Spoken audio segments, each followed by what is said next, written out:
numerous emails back and forth with Charlie now, just, giving him stuff that I've been finding. And my full impression is he knows something's not right. One of his quotes in the email, which I believe I did forward to you, Rick, was, he has never said suicide. Never said suicide. Yes. It's time for the Invisible Ships podcast, where we talk about everything from true crime to the truly weird. Invisible Ships podcast.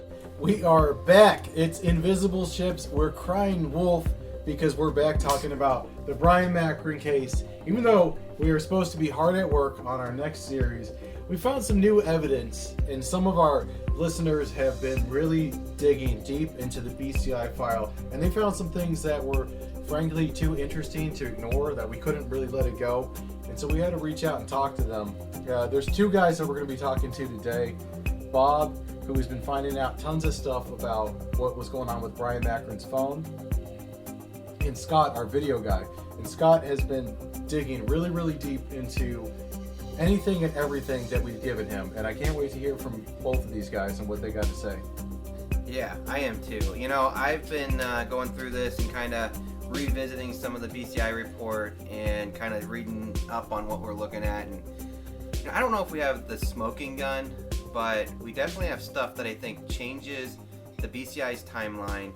I think some of it changes our timeline, and really poses the question why Bryon was at other locations then, and what's up with that cell phone tower and, the video surveillance stuff from Scott and the phone stuff, it's just doesn't add up. And the problem is it still poses more questions than answers. Should we give Bob a call and see what Bob's got to say? Let's bring him on. All right, let's call Bob. Hello. Hey, Bob. Hey, how are you? Good. Hey, this is Rick from Invisible Ships, and I want to let you know that Danny and Darren are here, and we are recording, and we wanted to talk to you about the exciting stuff that you've been uncovering going through the BCI file. Awesome. Hi, Bob. Hey, Bob. Hey, how's it going? How's it going, guys? You guys are doing a bang-up job, as you already know. And first, I just want to say thanks for inviting me to be part of your podcast. And secondly, just keep up the awesome work, because you guys have put it out there in a way that nobody thought would happen. So, again, thank you. Well, thank you very much. That's really kind. Thank you for your time tonight. We're really interested in looking at some of the stuff you've been digging up. Yeah, it's been interesting. I mean, everybody has seemed to be sitting back and waiting during this investigation, and then they closed the case, as we all know, and they made public the information that they had. And to be honest with you, I don't know if it's just stupidity on their part, if it's carelessness on their part, but they just rushed through it, because, as you guys already know, because I started forwarding you this stuff, cell phone pings, locations, more in-depth detail about the phone, what went on with it, things like that. So, I don't know where you guys want to start. Well, let's see. Let's talk about the cell phone pings. And before you go into it, we were going through this data that, you found, and we keep coming up with the fact that this is probably GMT time, right? So that the times that are showing up on the phone records are off by about 5 hours. Did you find that? In some instances, yes. In some instances, no. Just knowing the actual things that happened, and what actually shows up, I'm not sure if it's all GMT time. I'm not a professional in that area. The things that I did recognize from what I found from the cell phone pings, and from the times that I was able to put together, that phone didn't sit still, whether it be the phone didn't sit still or Bryon didn't sit still. But the cell phone pings don't match, in my opinion, the story that law enforcement told us, that he left his home, went to the trustee building, did whatever he did there, and then drive all the little details, to get a car wash, to park his car, to walk the lake, so on and so forth. If that's the case, to me, that's a very small window of time that he would have put into doing what happened, but the cell phone throughout that morning, that time that he left, is just, the cell phone didn't stop moving. It was just everywhere. Right. So whether he was with somebody or somebody already had his phone, if they were trying to go from location to location to person, or passing it off, or let me see it, I don't know. It's just too ironic. Was there a location that stuck out to you as highly unusual? There was a location, I don't know if I want to go into detail, but a location with one of the cell phone pings where the phone seemed to sit stagnant from maybe around a little before 2 to almost 5:45 in the morning. It was like at one place, and it kind of like takes you to an address, and then it kind of seems like it went off the grid a little bit. Wow. Yeah. So I found that bizarre. What really struck my interest is that particular ping. I did a GPS on the computer, and it gives you the little blue line that you follow the locations. I did the step-by-step, turn here, turn here, turn here, turn here. And that particular ping turned at a driveway. The blue line that you would get when you're following the GPS, where they're showing you the direction of travel, stops at the driveway, and then it goes into hash marks, hash, hash, hash, hash, hash, hash, way off into a hook pattern off to the right, and then it gives you a ping, which looks like could be a field, could be a farm, there could be an outbuilding there. Looked up the address. The address seems to be connected with an airport in that area. So, again, your mind starts wondering, is he in a field? Is he in a barn? Is he in a shed? Is he in an airport hangar? Or why we're getting these kind of readings. Hey, Bob, one of the things that we're planning on doing is we're going to put up the GPS coordinates of the phone and put them on our website, because none of us here are experts in this, but researching it a little bit, they're trying to triangulate Bryan's location, right? And going through the BCI file, we see Charlie Snyder made a report, and he's using something called NELOS, which is something that AT&T created for law enforcement, and it's basically using triangulation to try to pinpoint the GPS location of the actual handset. Makes sense. So, if anyone out there is listening to the podcast and you know about how this stuff works, we're going to put it out there on the webpage, all the GPS coordinates, and we would love to have your feedback. Anyone out there, if you know more about this than we do, and we don't know a lot about it. Please the phone come forward. Is obviously a key to this whole mystery. Yes. Again, listening to what law enforcement tells us happened, and then if in fact that phone was indeed found at the trustees building that morning, why all the cell phone activity? Did it leave and then somebody brought it back? It just, if he went there, did whatever he did, left the building, left his cell phone behind, there should be no cell phone readings or pings or anything to be looked at. And I got a couple questions that I want to ask you about the cell phone activity, because I know from talking to you personally on the phone that you found some exciting stuff. But before we do that, Darren, what is the part that you found on the BCI report that Charlie made where Bryan's phone at 1:46 a.m. is somewhere where we didn't expect it to be? Well, I think that's what Bob's saying is, that around, you said around 2. I think on the report it said 1:46. Well, actually it says 6:46, and you have to take away the 5 hours to go to 1:46.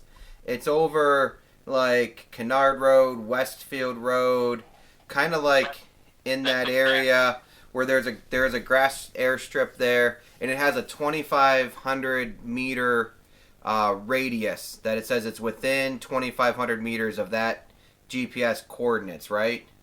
Correct. Yeah, that's exact time. So I was rounding up with the 2 o'clock hour, but I know it was 1 something, and I wasn't 100% in my memory if it was 1:46, 1:36, 1:56. But I know I'm pretty confident to say that it was before the 2 o'clock hour. So yeah, the fact that phone pinged at that location And I don't know what you guys saw with the rest of the numbers. It looked to me like it sat there for some times.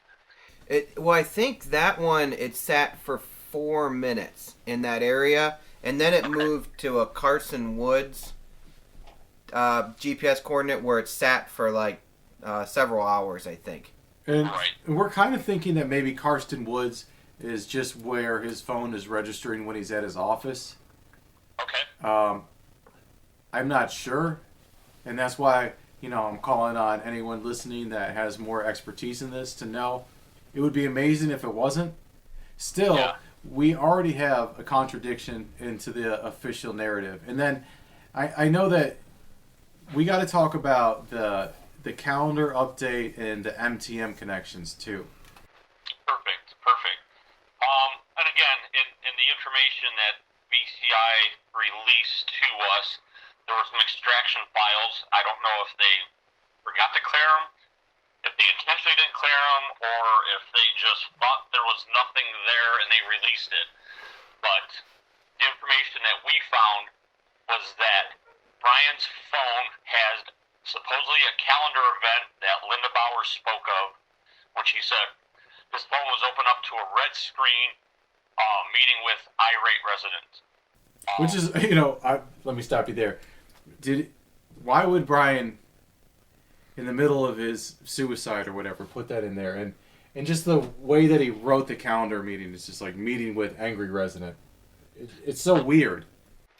That's what's interesting. One would think as much speculation and talk went on prior to this day that everybody seemed to know what was going on with Bryan and his irate resident. I would think that calendar event would have been in his phone 3, 4, 5, 6 days a week, Right. whenever Bryan made that appointment to meet with that resident. Mm-hmm. But what we see from the data entry in one of the extraction files, that calendar event to meet with irate resident on that morning was not put into his phone until somewhere around 4:30, 5 o'clock in the morning that entry was made. Yeah, and can I tell you something else about that? One of our listeners, her name is Maria, she's been doing some digging on this too, and she's been posting it. And when you account for the fact that we're doing GMT time on this particular entry, that wasn't made until after 8 in the morning. Oh, Which puts there us you go. way past the timeline of when the police, have already stumbled onto the bloody crime scene, that Bryan has supposedly finished his suicide and has driven himself, or started a suicide and driven himself to Chippewa Lake to complete the deed, right? Well, Correct. that's when, the best that we can tell, So that what is- that What was is created. the UTC time for this one? It's UTC -5. So if we're seeing 4 a.m. It was saying 4 a.m. or UTC +5, excuse me. Okay, well, we should look at it. We'll go back and clarify that, but there are posts, and I will put them up, where it's showing that it is more like 8 o'clock when that was made.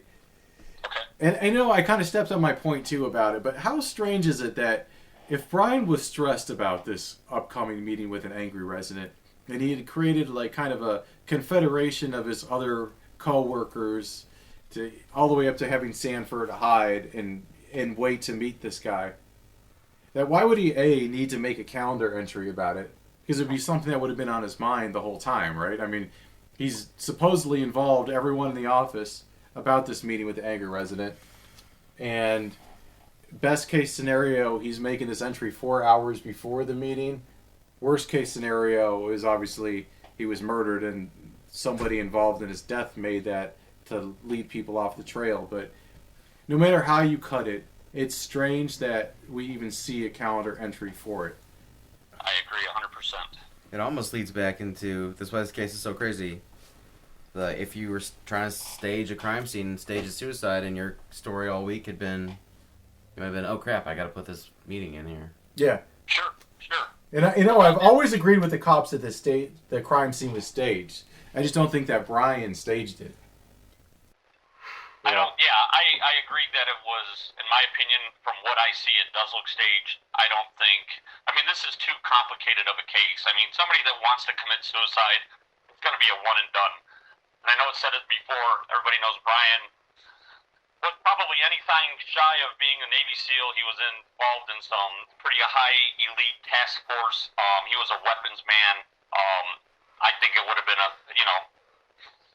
it wouldn't have been a stabbing. It wouldn't have been so complicated. Hide the body, hide the phone, leave evidence, try and cover it up. I think he would have used a gun and it would have been over, and we wouldn't have all the speculations that we have today. It's just, even for being staged, it's sloppily done. Yeah.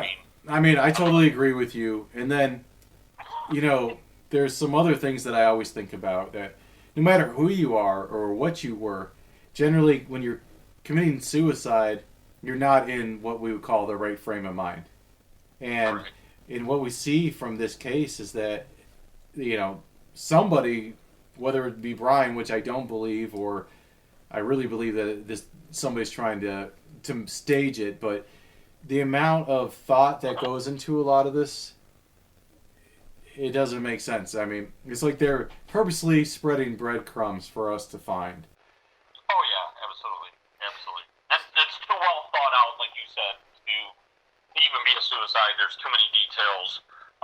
He came from a loving family, a loving wife, 3 beautiful daughters. He was close with his dad, with his brother. It's friends up the galore. I mean, everybody liked Bryon. I mean, even the people that worked with him liked Bryon. A lot of people speak how they speak very highly of him. He was the one guy that would come around and be part of whatever was going on and wanted to be there. I mean, a lot of the people at the fire department says the same thing, that that Bryon was the only guy that would come in and check on us and see if we needed anything, and occasionally he'd cook a meal for us and bring it to the fire station. It's just something that he wanted to do. He was part of the community. He wanted to be there. So for him to be who he was and do the things that he did, to just choose an out like this, just absolutely does not fit his motive, not the person that he is. Right. So Bob, going back to that ping, back on Westfield and Kennard, right in that area, what do you think Bryon? Because what doesn't make sense is if you look at the video footage of him coming into the township hall, he comes from Wedgwood down towards the gas station and then makes a left into the township hall. From the video footage we've got, at least that's the car that they're claiming is Bryon's. Around 150, and the tower changes around 150. But the goofy part is why at 146 would he be on the other side of the lake, where the more direct line would be to go right past the Clark gas station and turn right?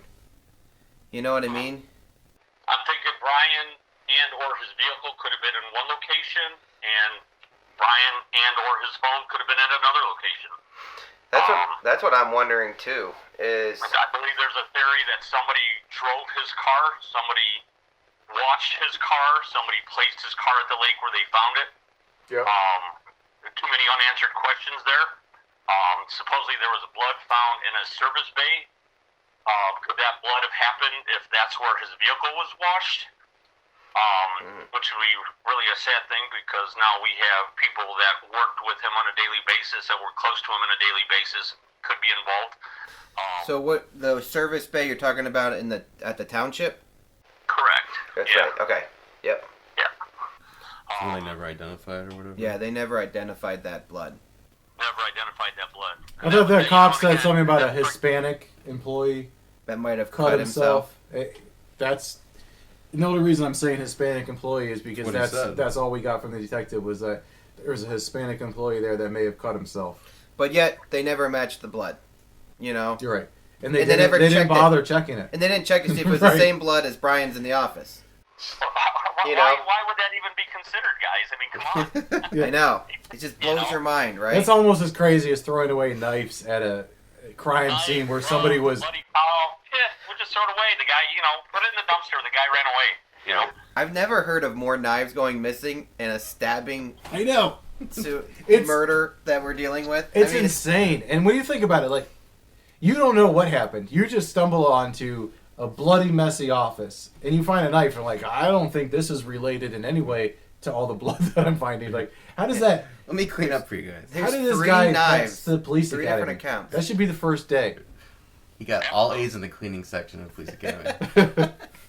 And processing crime scene Found on his fast. car after they found it at the lake, after they suspected it was washed. There's no mention of that blood being tested or checked after that point. That it definitely matched Bryan's, or is this possibly, another blood source that's unidentified? Yeah. Again, just sloppy investigation. One of the followers on the page made a comment that there's been better investigations done on the kids show Paw Patrol. I mean, what are these guys doing, and why are they the law enforcement? I mean, there's so many things that are right there. Something as simple as a cell phone pings.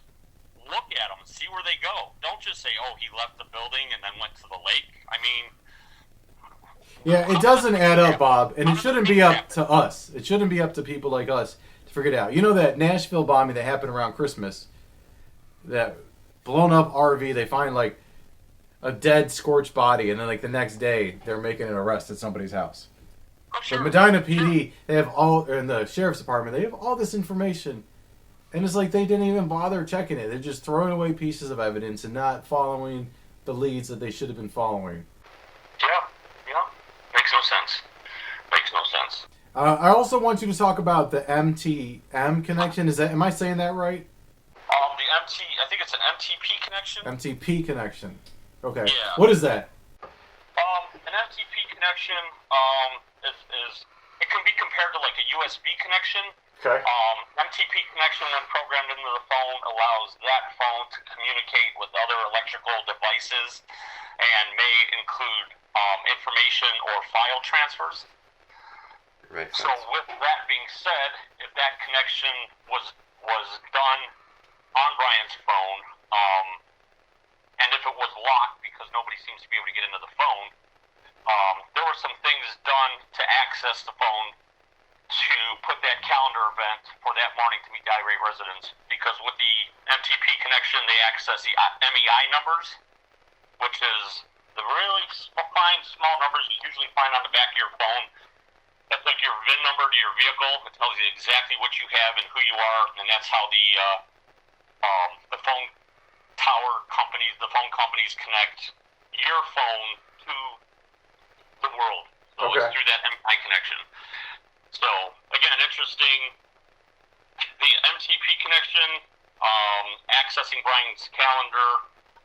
They did a screenshot from Bryan's phone that showed up in the records as well with the timestamp of around 11 o'clock. There was a full download done on Bryan's phone, and then it was backed up. So a lot of technical stuff that went on to a guy's phone whose body was supposedly off somewhere, disappeared, but at the same time left at the office. Which brings me to another question. Why are there no pictures of that phone? Was the phone really there? Was No. the phone placed there at a later time?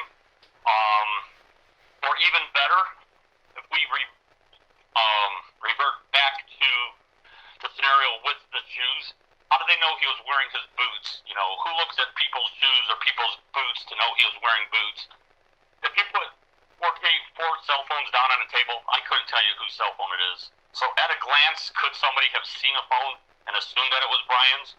Could Bryan's phone have not even made it back to the Lafayette Township building, and that's why there's no pictures of it? That's a good point about the picture. Yeah, there's there nothing. is no picture in the BCI file of any cell phone whatsoever. Well, especially if it was said that his phone was opened up to a red screen that said irate resident meeting. Why would you not want to have a picture of that? Why is that not evidence? If you're trying to sell me the story that nobody else was involved or somebody else was involved, or if you're going to, I don't even know if the irate resident exists. Yeah. Be an alibi yeah. to take the focus off of looking in another direction. Wow, what a good point about the picture, though. That's So, No, that's huge. I That mean, is huge. and I went back and listened to the interviews last night, and Costello mentions it, and Rick Evans mentions it. Now, the hard part is these are interviews that are done in 2019. So they've all talked with each other, but they both collaborated that the phone was sitting like right as soon as you walk in with but it's just Why too wouldn't weird they that there's take a no picture? photos of it. It's just an easy, obvious thing. It's part of the crime scene. There's pictures of inside the garbage can, everything. I'm ashamed of us for never even thinking about that. That is. Yeah. And what is the reasoning behind Well, that? Rick Evans says that he arrives at the scene, doors open, lights are on, finds a bloody mess, calls Mike Costello, waits outside in the parking lot for Mike Costello to arrive. They both go inside, and then Rick continues to describe the crime scene and says he sees Bryan's phone sitting on the secretary's desk, and he didn't see it before. So, did he honestly not notice it before, or was it not there the first time he walked through? Don't know. Again, just another one of these questions. And if it was Bryan's phone, or if it's something that they collaborated because who knows what happened with that phone. Right. All the cell phone pings say different from what they tell us. Yeah. Well, it's just so weird that, would you ever put on your phone meeting with angry resident to make it show up on your whole screen? I mean, Right. No. Well, you know what? I think I would put, meet Joe Brown, 8 Right. a.m. I mean, who talks like that? Irate resident. Who would put it in their phone like that? That's a good point. Irate resident. I mean, And even a little further than that, with all the people who tell their story that Bryan was meeting with an irate resident, nobody asked who the irate resident was. right. And did he show up that morning, or did he call and say, hey, I had a meeting with Bryan, but I see all this commotion going on. Should I schedule and come back? or he's like, now I'm even angrier because I don't have my There's meeting. no mention of any of that. This irate resident just seemed to have appeared into the scene and then just disappeared as fast as lightning, just gone. Yeah, That there was is no never real. reports of the angry resident. I mean, he obviously never got any satisfaction. He never had a meeting. He never had a chance to air his grievance, but it doesn't exist.